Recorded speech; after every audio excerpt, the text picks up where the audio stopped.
Hello दोस्तों, सबसे पहले मैं आपसे रिक्वेस्ट करना चाहती हूँ कि वीडियो देखने के बाद सब्सक्राइब ज़रूर कर लीजिएगा।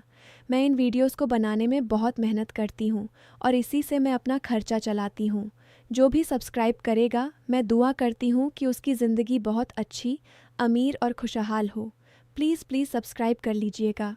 बात उन दिनों की है जब शहर की भागदौड़ में हर कोई अपनी ज़िंदगी की रफ्तार से आगे बढ़ने की कोशिश कर रहा था। लाहौर का वह पुराना मोहल्ला जहाँ पुरानी हवेलियाँ अभी भी खड़ी थीं, लेकिन अंदर से बदल चुकी थीं। यहाँ रहती थी सारा, एक ऐसी लड़की जो किताबों की दुनिया में खोई रहती थी। उसकी उम्र कोई 24 साल की होगी। वह एक छोटी सी लाइब्रेरी में काम करती थी, जहाँ लोग किताबें उधार लेने आते थे। सारा का चेहरा हमेशा मुस्कुराता रहता था, लेकिन आंखों में एक गहराई थी, जैसे कोई अनकही कहानी छिपी हो। उसके घर में माँ और एक छोटा भाई था। पिता सालों पहले एक दुर्घटना में चले गए थे और तब से घर की जिम्मेदारी सारा पर ही थी। वह सुबह जल्दी उठती, घर का काम निपटाती और फिर लाइब्रेरी चली जाती। शाम को वापस आकर भाई की पढ़ाई देखती। जिंदगी सीधी सादी थी, लेकिन उसमें एक कमी थी। कोई ऐसा शख्स जो उसकी बातों को समझे, जो उसके सपनों को सुनकर मुस्कुराए। एक दिन लाइब्रेरी में एक नया चेहरा आया। नाम था अली। वह कोई 26 साल का होगा। इंजीनियरिंग की नौकरी करता था एक बड़ी कंपनी में। अली का घर कराची में था, लेकिन काम के सिलसिले में लाहौर आया हुआ था। वह किताबें पढ़ने का शौकीन था, खासकर इतिहास और कविताओं की। उस दिन वह एक पुरानी किताब ढूंढ रहा था, गुलिस्तां की। सारा ने उसे किताब दी और पूछा, क्या आप उर्दू कविताएं पढ़ते हैं? अली ने मुस्कुराकर कहा, जी हाँ, शायरों की बातें दिल को छू जाती हैं। बस यहीं से बात शुरू हुई। दोनों ने किताबों पर चर्चा की और पता चला कि दोनों को गालिब की गज़लें पसंद हैं। अली ने कहा, वाह, इतनी कम उम्र में इतनी गहरी समझ। सारा ने शर्मा कर नज़रें झुका लीं। उसके बाद अली रोज़ लाइब्रेरी आने लगा, कभी किताब उधार लेने, कभी बस बात करने। सारा को लगने लगा कि अली की बातों में एक अलग सा जादू है। वह हंसता तो सारा का दिल खिल उठता। एक दिन शाम को लाइब्रेरी बंद होने के वक्त अली ने कहा, सारा, क्या तुम्हें कॉफ़ी पसंद है? पास में एक अच्छी जगह है। सारा थोड़ा हिचकिचाई, लेकिन फिर हामी भर दी। वे दोनों एक छोटे से कैफ़े में बैठे। अली ने बताया कि वह कराची से है। घर में माँ बाप और 2 बहनें हैं। नौकरी अच्छी है, लेकिन शहर की अकेलापन काटता है। सारा ने अपनी कहानी सुनाई, पिता की मौत, घर की जिम्मेदारी। अली ने कहा, तुम बहुत मजबूत हो सारा, मुझे तुमसे मिलकर अच्छा लगता है। उस रात सारा घर आई तो चेहरा चमक रहा था। माँ ने पूछा, क्या बात है बेटी? सारा ने मुस्कुराकर कहा, कुछ नहीं अम्मी, बस अच्छा दिन गुजरा। धीरे धीरे उनकी मुलाकातें बढ़ने लगीं, फ़ोन पर बातें होने लगीं। अली सारा को मैसेज करता, कोई गज़ल भेजता, ये इश्क नहीं आसान, बस इतनी सी बात है। सारा जवाब देती, फिर भी दिल तो करता है। दोनों के बीच एक मीठी सी चाहत जागने लगी। अली को सारा की सादगी पसंद थी, उसकी आंखों में छिपी मासूमियत। सारा को अली की समझदारी, उसका हंसमुख स्वभाव। एक शाम पार्क में बैठे दोनों ने हाथ पकड़े। अली ने कहा, सारा, मैं तुम्हारे बिना रह नहीं सकता, क्या तुम मेरी ज़िंदगी में आओगी? सारा की आंखों में आंसू आ गए। उसने कहा, अली, मैं भी यही चाहती हूँ, लेकिन घर वाले। अली ने कहा, हम मिलकर सब ठीक कर लेंगे। उस पल दोनों के दिल करीब आ गए। रोमांस की वह हल्की सी हवा बहने लगी, जहाँ हर बात में प्यार छिपा होता है, हर नज़र में इजहार। लेकिन ज़िंदगी इतनी आसान कहाँ होती है। अली का काम लाहौर में ख़त्म होने वाला था। उसे वापस कराची जाना था। सारा को डर लगने लगा, दूरियां रिश्तों को तोड़ न दें। ऊपर से घर की जिम्मेदारियां। माँ बीमार रहती थीं, भाई की पढ़ाई। सारा सोचती, कैसे बताऊं अम्मी को?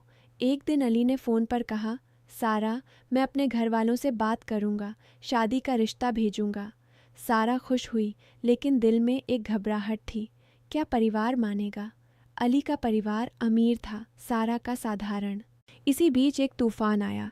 अली की एक पुरानी दोस्त थी, नाम नादिया।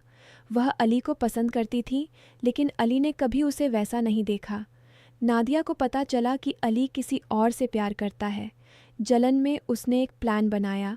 उसने पुराने मैसेज एडिट किए, फेक स्क्रीनशॉट्स बनाए, जहां लगता था कि अली किसी और लड़की से फ्लर्ट कर रहा है। एक स्क्रीनशॉट में अली का मैसेज था, तुम्हारी याद आती है, रातें कटती नहीं। लेकिन नादिया ने उसे एडिट करके सारा को भेज दिया, जैसे वह किसी और को भेजा गया हो। साथ में मैसेज, सारा देखो अली क्या कर रहा है, मैं तुम्हारी भलाई चाहती हूँ।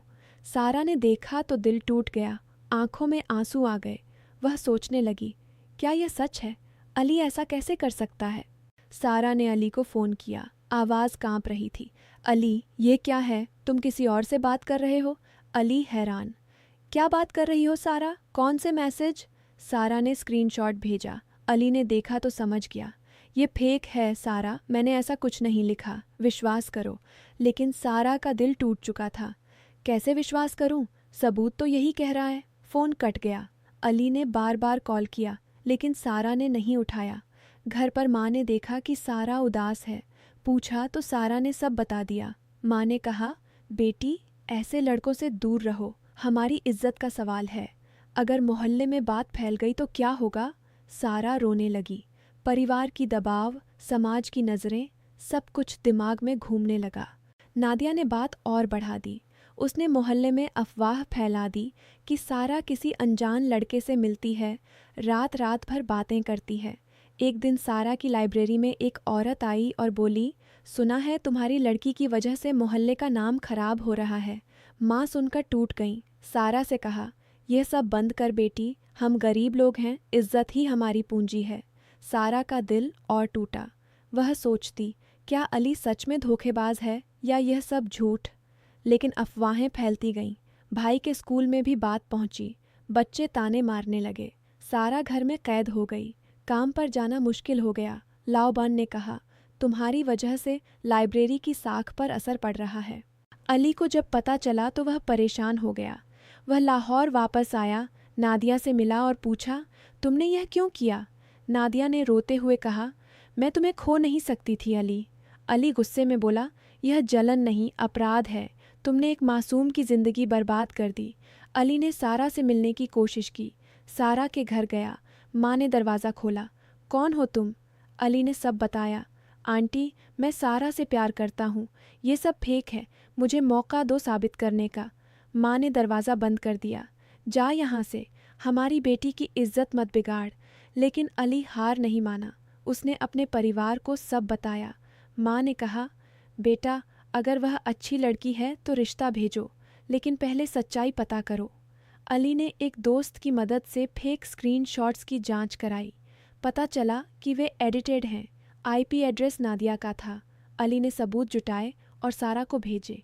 साथ में मैसेज, सारा ये सच है, विश्वास करो, मैं तुम्हारे बिना नहीं जी सकता। सारा ने देखा तो आंसू आ गए, लेकिन अब परिवार का दबाव था। माँ कहती, अब अफवाहें फैल चुकी हैं, शादी कैसे होगी, लोग क्या कहेंगे? सस्पेंस बढ़ता गया। नादिया ने और एक कदम उठाया। उसने फेक ऑडियो बनाया जहां अली की आवाज़ में लगता था कि वह सारा को धोखा दे रहा है। वह ऑडियो सारा की माँ को भेज दिया। माँ सुनकर गुस्से में आ गईं। देख बेटी, मैं कहती थी ना, ऐसे लोग विश्वास के लायक नहीं। सारा टूट गई। वह अली से मिली एक पार्क में। अली, यह क्या है? अली ने सुना तो कहा, यह भी फेक है, मेरी आवाज़ नहीं है, जांच कराओ। लेकिन सारा का विश्वास डगमगा गया। कैसे यकीन करूं? परिवार दबाव डाल रहा है, मेरी नौकरी खतरे में है, मोहल्ले में लोग बातें कर रहे हैं। अली ने कहा, सारा चलो मिलकर नादिया से बात करें। वे दोनों नादिया के घर गए। नादिया हैरान। अली ने कहा, नादिया तुमने जो किया वह गलत है, अब सच बोलो। नादिया रोने लगी। माफ़ कर दो, मैं जलन में कर बैठी। उसने सब कबूल लिया। सारा की आंखों में आंसू। तुमने मेरी ज़िंदगी क्यों बर्बाद की? नादिया ने सिर झुका लिया। मैं पछता रही हूँ। अब सच्चाई सामने थी। सारा ने माँ को सब बताया। माँ ने कहा, बेटी अगर वह अच्छा लड़का है तो मैं मान जाती हूँ, लेकिन समाज, अली के परिवार ने रिश्ता भेजा। धीरे धीरे अफवाहें थमी। नादिया ने माफ़ी मांगी और शहर छोड़ दिया। सारा और अली की शादी हुई, लेकिन इस सब ने उन्हें सिखाया कि रोमांस की दुनिया में कितनी आसान है चाहत जताना, लेकिन रियलिटी में परिवार, समाज, पैसे की दिक्कतें सब कुछ बदल देती हैं। अफवाहें कितनी आसानी से ज़िंदगी तबाह कर सकती हैं। शादी के बाद जिंदगी की रफ्तार बदली। अली की नौकरी कराची में थी। सारा को लाहौर छोड़ना पड़ा। नई जगह, नए लोग। सास ससुर अच्छे थे, लेकिन एडजस्टमेंट मुश्किल। एक दिन सारा बीमार पड़ी। डॉक्टर ने कहा तनाव ज़्यादा है। अली ने कहा सारा, मैं हूं ना, लेकिन काम का प्रेशर, घर की जिम्मेदारी। सारा सोचती रोमांस की वह शामें कहाँ गईं। रियलिटी में बिल्स, किराया, भविष्य की चिंता। एक दिन अली की नौकरी में प्रॉब्लम आई। कंपनी में छंटनी। अली उदास। सारा ने कहा अली, हम मिलकर लड़ेंगे। दोनों ने मिलकर नई नौकरी ढूंढी। इस बीच एक और चुनौती, सारा प्रेग्नेंट हुई। खुशी थी, लेकिन फाइनेंशियल प्रेशर। परिवार ने मदद की, लेकिन पुरानी अफवाहें कभी कभी सिर उठातीं। एक रिश्तेदार ने कहा सुना है तुम्हारी बहू की पहले कोई कहानी थी। सास ने डांटा चुप रहो, लेकिन सारा का दिल दुखा। वह अली से बोली कभी कभी लगता है कि वह अफवाहें कभी नहीं मिटेंगी। अली ने गले लगा लिया। हमारी मोहब्बत मजबूत है, लोग क्या कहते हैं फ़र्क नहीं पड़ता। वक्त गुजरा, उनका बेटा हुआ, जिंदगी पटरी पर आई। अली ने नई कंपनी ज्वाइन की। सारा ने घर से ही ऑनलाइन किताबें बेचने का काम शुरू किया। लेकिन इस सफ़र ने उन्हें सिखाया कि प्यार सिर्फ फूलों की बारिश नहीं, बल्कि तूफ़ानों से लड़ना भी है। अफवाहें, जलन, फेक प्रूफ, ये सब ज़िंदगी का हिस्सा हैं। लेकिन विश्वास और सच अगर मजबूत हो तो सब ठीक हो जाता है। नादिया को भी सबक मिला। वह वापस आई और सारा से माफ़ी मांगी। मैंने गलत किया, अब मैं बदल गई हूँ। सारा ने माफ़ कर दिया। जाओ, अपनी ज़िंदगी संवारो। तो दोस्तों, इस कहानी से हमें सीख मिलती है कि ज़िंदगी में प्यार की शुरुआत कितनी खूबसूरत होती है, लेकिन रियलिटी की दीवारें उसे परखती हैं। अफवाहें और जलन किसी की भी ज़िंदगी बर्बाद कर सकती हैं, लेकिन अगर हम जल्दबाजी में फ़ैसला न लें, सबूत जांचें और विश्वास रखें, तो रिश्ते टूटने से बच जाते हैं। जो गलत करता है उसे पछतावा होता है और बदलाव का मौका मिलता है। इज्जत और विश्वास सबसे कीमती हैं, उन्हें बचाओ, क्योंकि एक बार खो गए तो वापस लाना मुश्किल होता है। मेरा नाम मीरा है। मैं लखनऊ के एक छोटे से मोहल्ले में रहती हूँ, जहाँ हर घर की दीवारें एक दूसरे से सटी हुई हैं और पड़ोसियों की नज़रें हर आने जाने वाले पर टिकी रहती हैं। मेरी ज़िंदगी हमेशा से सादगी भरी रही है। माँ बाप की इकलौती बेटी हूँ। पापा एक छोटी सी दुकान चलाते हैं, जहाँ से घर का गुजारा चलता है। माँ घर संभालती हैं और मैं पास के एक प्राइवेट स्कूल में टीचर हूँ। बच्चों को पढ़ाना मुझे अच्छा लगता है। उनकी मासूमियत में मुझे अपनी पुरानी यादें मिलती हैं। लेकिन पिछले कुछ सालों से मैंने महसूस किया कि ज़िंदगी में कुछ कमी सी है। वो कमी जो कभी कभी रातों में जागकर सोचने पर आती है कि क्या बस यही सब है, काम, घर और परिवार की जिम्मेदारियाँ। एक दिन स्कूल से लौटते वक्त मैंने अपना फ़ोन चेक किया। एक मैसेज आया था, अनजान नंबर से। हाय मीरा, उम्मीद है तुम ठीक हो। मैं तुम्हारा पुराना क्लासमेट हूँ, याद है ना? मैंने सोचा शायद कोई पुराना दोस्त होगा। जवाब दिया, कौन? और फिर बातों का सिलसिला शुरू हो गया। वो खुद को अमित बता रहा था। कहता था कि कॉलेज के दिनों में हम एक ही बैच में थे, लेकिन मैं ज़्यादा सोशल नहीं थी तो शायद याद ना हो। उसने कुछ पुरानी यादें शेयर कीं जो वाकई कॉलेज की लगती थीं। धीरे धीरे हमारी चैट रोज़ाना होने लगी। अमित दिल्ली में एक सॉफ्टवेयर कंपनी में काम करता था। अच्छी जॉब, अच्छा घर। वो बातें करता था किताबों की, फिल्मों की और कभी कभी ज़िंदगी की मुश्किलों की। मुझे लगा आखिर कोई तो है जो मेरी तरह सोचता है। कुछ हफ्तों बाद हम वीडियो कॉल पर बात करने लगे। अमित का चेहरा देखकर लगा वो सच्चा लगता है। उसकी आंखों में एक तरह की सादगी थी जो मुझे अपनी तरह लगी। वो कहता, मीरा, तुम्हारी मुस्कान में कितना सुकून है। दिल्ली की भागदौड़ में ये कमी खलती है। मैं शर्मा जाती, लेकिन दिल में एक हल्की सी खुशी महसूस होती। वो सम्मान से बात करता, कभी कोई गलत लाइन नहीं क्रॉस करता। धीरे धीरे मुझे उससे लगाव सा हो गया। वो लगाव जो दोस्ती से आगे बढ़ता है, लेकिन अभी नाम नहीं दिया जा सकता। मैं सोचती, क्या ये प्यार है? वो प्यार जो किताबों में पढ़ा है, जहाँ दो लोग एक दूसरे की कमज़ोरियों को ताकत बनाते हैं। लेकिन फिर किंशी की याद आती। पापा कहते, बेटी, शादी के लिए लड़का देखना है, मोहल्ले वाले पूछते रहते हैं। मैं जानती थी अमित से बात करना आसान नहीं होगा। वो दूसरे शहर से है, परिवार अलग बैकग्राउंड का, फिर भी दिल मानता नहीं था। एक शाम अमित ने कहा, मीरा, क्या हम मिल सकते हैं? मैं लखनऊ आ रहा हूँ काम से, बस कॉफ़ी पीकर बातें करेंगे। मैं हिचकिचाई, लेकिन हाँ कह दिया। मिलना तय हुआ एक छोटे से कैफ़े में, जहाँ ज़्यादा भीड़ नहीं होती। वो दिन आया, मैं तैयार हुई, साधारण साड़ी पहनी, बाल बांधे। कैफ़े पहुंची तो अमित इंतज़ार कर रहा था। वो वैसा ही था जैसा वीडियो में, साफ सुथरा, मुस्कुराता हुआ। हमने बातें की, हंसे, और वो पल ऐसे बीते जैसे समय रुक गया हो। वो कहता, तुम्हारी बातों में घर जैसा लगता है। मैंने महसूस किया, उसके साथ रहकर मुझे खुद पर गर्व होता है। वो मेरी राय की कद्र करता, मेरे सपनों की बात करता। लेकिन मिलकर लौटते वक्त मन में एक डर सा था, क्या अगर किसी ने देख लिया तो? मोहल्ले में अफवाहें फैलती हैं। फिर एक दिन अचानक सब कुछ बदल गया। स्कूल से लौटी तो माँ का चेहरा उतरा हुआ था।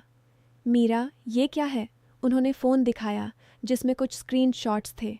उनमें मेरी और अमित की चैट्स थीं, लेकिन एडिटेड। कुछ मैसेज ऐसे जोड़े गए थे जो मैंने कभी नहीं लिखे, जैसे, अमित, मैं तुमसे प्यार करती हूँ, जल्दी मिलो ना। और कुछ ऐसे जो गलत लगते लेकिन वाकई नहीं थे। कोई कहता, रात भर बात करते रहें, लेकिन असली चैट में ऐसा कुछ नहीं। पापा भी आए गुस्से में, ये किससे बात कर रही हो? मोहल्ले में मैसेज घूम रहे हैं, कहते हैं तुम किसी लड़के से मिलती हो। इज्जत का क्या होगा? मैं स्तब्ध थी। पापा, ये झूठ है। अमित मेरा दोस्त है और ये स्क्रीनशॉट्स फेक हैं। लेकिन वो मानने को तैयार नहीं। लोग क्या कहेंगे? शादी कौन करेगा? उस रात मैंने अमित को कॉल किया। वो भी परेशान था। मीरा, मेरे पास भी ऐसे मैसेज आए हैं। कोई है जो हमें बदनाम करना चाहता है। शायद मेरी कंपनी का कोई जलने वाला या कोई हैकर। हमने जांच की, पता चला कि कोई साइबर फ्रॉड था। किसी ने हमारी चैट्स हैक की और एडिट करके फैलाईं। लेकिन अब अफवाहें फैल चुकी थीं। मोहल्ले में लोग कानाफूसी करते। मीरा अच्छी लड़की लगती थी, लेकिन अब स्कूल में भी प्रधानाचार्य ने बुलाया। ये अफवाहें स्कूल की प्रतिष्ठा पर असर डाल रही हैं, सावधान रहो। मेरी नौकरी खतरे में थी। अमित की तरफ से भी दबाव था। उसके परिवार को पता चला तो वो कहते, ऐसी लड़की से दूर रहो। हम दोनों के बीच अब विश्वास की दरार आ गई। मैं सोचती, क्या अमित ने ही तो नहीं किया? नहीं, वो ऐसा नहीं है, लेकिन डर लगता। फिर एक दिन अमित ने कहा, मीरा, मुझे लगता है हमें थोड़ा ब्रेक लेना चाहिए। ये सब बहुत हो गया। मेरी जॉब पर असर पड़ रहा है, क्लाइंट्स पूछते हैं। दिल टूटा, लेकिन मैंने समझा वो जेलसी नहीं, लेकिन एक तरह का डर था। मैंने महसूस किया प्यार कितना नाजुक होता है। एक अफवाह और सब बिखर जाता है। लेकिन शंश कड़वी थी। पापा की दुकान पर लोग कम आने लगे। कहते, उसकी बेटी माँ बीमार पड़ गई टेंशन से। डॉक्टर ने कहा, तनाव से ब्लड प्रेशर हाई है। मैंने सोचा, ये सब मेरी वजह से। क्या मेरा अमित से बात करना गलत था? नहीं, लेकिन समाज की नज़रें बदल गईं। तब मुझे याद आया, मेरे स्कूल का एक पुराना सहकर्मी राज। वो हमेशा मदद करता था, लेकिन मैं ज़्यादा ध्यान नहीं देती थी। अब इस मुश्किल में राज ने मदद की। मीरा, मैंने सुना है, ये फेक है, मैं जानता हूँ। मैं साइबर सेल में एक दोस्त से बात करता हूँ। राज ने जांच करवाई। पता चला एक लड़का था, मेरे मोहल्ले का ही, नाम विशाल। वो मुझे पसंद करता था, लेकिन मैंने कभी ध्यान नहीं दिया। जेलसी से उसने चैट्स हैक की और एडिट करके फैलाईं। ब्लैकमेल करने की कोशिश की, लेकिन पकड़ा गया। पुलिस ने उसे पकड़ा और सबूत सामने आए। विशाल ने कबूल किया। मैंने गुस्से में किया, मीरा मुझे इग्नोर करती थी। अब सच्चाई सामने थी।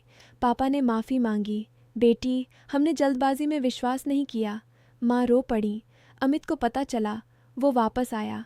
मीरा, मुझे माफ़ कर दो, मैं डर गया था। लेकिन अब समझ आया विश्वास कितना ज़रूरी है। लेकिन मैंने सोचा, क्या ये प्यार था जो पहली मुश्किल में टूट गया? मैंने कहा, अमित, शायद हम दोस्त रहें। वो उदास हुआ, लेकिन समझा। राज की तरफ से अब एक नया एहसास था। वो कहता, मीरा, तुम मजबूत हो, मैं हमेशा तुम्हारे साथ हूँ। धीरे धीरे हमारी बातें बढ़ीं। राज का परिवार मेरे जैसा था, लोकल। पापा को पसंद आया, लेकिन अब मैं सतर्क थी। रोमांस की जगह अब सम्मान और विश्वास था। विशाल को सज़ा मिली, लेकिन वो पछताया। जेल से चिट्ठी भेजी, मीरा, मुझे माफ़ कर दो, मैंने गलत किया। जेलसी ने अंधा कर दिया। अब मैं बदलना चाहता हूँ। मैंने जवाब नहीं दिया, लेकिन दिल में लगा, इंसान बदल सकता है। मेरी ज़िंदगी वापस पटरी पर आई। स्कूल में सम्मान मिला, परिवार खुश। अमित से सीखा कि प्यार में विश्वास की नींव मजबूत होनी चाहिए। राज से समझा कि सच्चा साथी वो होता है जो मुश्किल में साथ दे। और विशाल की गलती से जाना कि अफवाहें कितनी खतरनाक होती हैं। दोस्तों, इस कहानी से सीख मिलती है कि अफवाहों पर आंख बंद करके विश्वास ना करें। सच्चाई जांचें, क्योंकि एक झूठी बात किसी की ज़िंदगी बर्बाद कर सकती है। और जो गलत करते हैं उन्हें पछतावा करके बदलने का मौका दें, लेकिन सतर्क रहें। ज़िंदगी में प्यार और रिश्ते बनाएं, लेकिन परिवार और इज्जत को कभी नज़रअंदाज ना करें।